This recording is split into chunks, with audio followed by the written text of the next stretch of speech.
Edinburgh's architectural traits are particularly unique for more reasons than one. Some of them actually came at a major negative to the population. It really is the first skyscraper city to exist, but the reasons for it happening isn't the same as, say, Athens or Rome when they was aspiring to build things to the plans of design. This was against their wishes. During the early 1500s and the 16th century, King James IV of Scotland would go to war with a very overplayed king, King Henry VIII of England, in the Battle of Flodden. This is one of the most famous battles to the Scots. The Scottish king would die in battle, which nowadays is completely unheard of. Anyway, James IV dies. The city now goes into panic. Now, he only really had to go to war because of a deal he'd made with Louis XII of France, because he was having wars in Europe. But that's another story. I'm just sort of rushing through this to explain Edinburgh. Now, the people of Edinburgh became really concerned about more English invasions. The city of Edinburgh had already been sieged many times, and its surroundings were quite difficult at the time. Its geography was not easy to build on. Therefore, as many historians and documentarians will tell you, they had to build upwards, right? But in doing so, you're creating all sorts of issues. So I could talk at length about why they built upwards, how they built upwards, and all the interesting facets of the architectural traits that they created, and the fact that they really did create the first skyscraper city. But in reality, they created a city which was absolute hell for the people that had to perform the manual labour to make it run. Now, if you can imagine today, a transit van can just drive anywhere it likes in a city, but you couldn't even get a horse and carriage in many of the places in Edinburgh, and that meant hard labour. So by the mid-18th century, Edinburgh was completely bursting at the seams. It was supposed to have been the most overpopulated place on earth. People were literally bursting out of the buildings. It became so unbearable that people looking in started to write about its horrific conditions, a bit like how Dickens would base some of his characters on the awful places such as Wapping during the 19th century in London.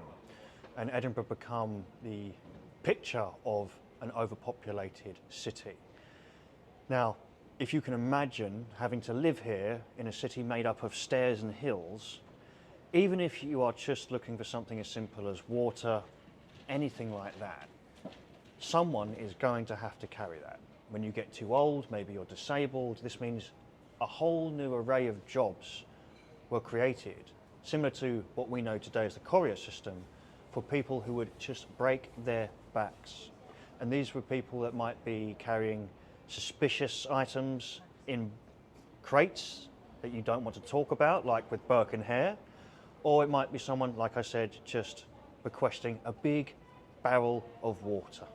Either way, today we imagine lorries, vans, tail lifts and all sorts of mechanical devices, what we call plant to help us.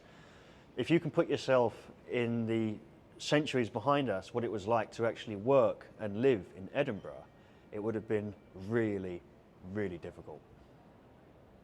So we're now at the site of the halfway house, where we've come to cover the issue of people having to load up and down stairs, and we can see that the pub is actually being loaded out right now, and the brewers is having to lug them up and down the stairs by hand. To this day, centuries later, and all these tourists are passing by, and they're not seeing that an actual piece of history is right there in front of them. They're going to go and listen to tour guides and what have you, and what they're actually seeing there is Edinburgh still living the repercussions of being the first high-rise city. So if you can imagine, a lot of people today, when they're labouring, as I was saying, they've got all sorts of plant, all sorts of equipment to make sure they're back safe, there's health and safety going on. Look at the method he's using, look at that.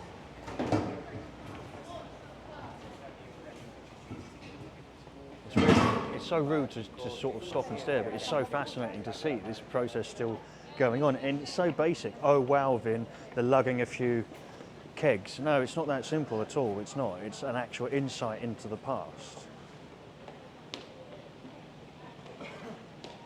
however tiring it must be. So I'm on Flesh Market Close to show you some examples of the type of pubs that still load out in the fashion that they would have for centuries. It's called Flesh Market Close because this is where loads of butchers once found themselves.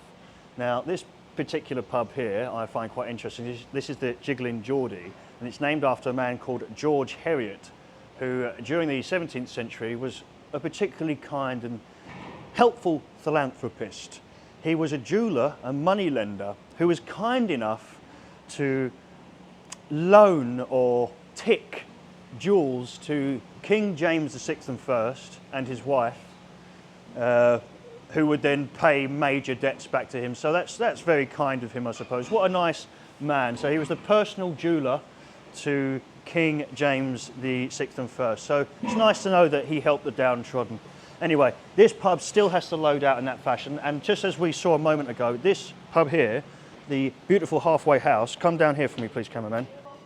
So as you can see, they're still loading out. It's a long process, and this beautiful little pub, if you turn around for me here, is one of the examples that we have to see what it would have been like, because it's not just alcohol today that we're looking at. We have to then imagine everything in the past, as I said earlier. It's just absolutely every single thing, from bits of steel to broomsticks. They've all got to go up the hill, so I suppose you better be pretty physically fit. I suppose it's like its own sort of San Francisco, if you like. But this beautiful pub is not just a representation of Edinburgh's past, but for me, it's an insight into how much better things could look, because what we're doing is we're looking into the poverty of the past and we're seeing that it's been made into majestic beauty.